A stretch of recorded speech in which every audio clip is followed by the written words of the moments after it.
तो मुझे पियानो चाहिए तो जल्दी छोड़ दो मेरी है जल्दी मेरे घर ला दो छेंटा प्लीज। आज हम उन सब बच्चों को गिफ्ट देंगे जो अच्छे बच्चे हैं। चलो गिनीशा के घर चलते हैं। गिनीशा बहुत अच्छी है।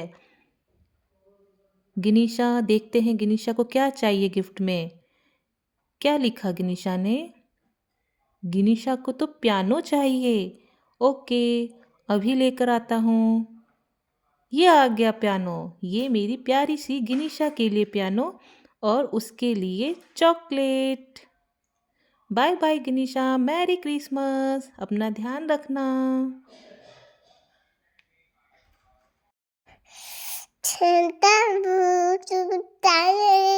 थैंक यू छेंटा लव यू छेंटा बाय बाय आप ही कोई के लिए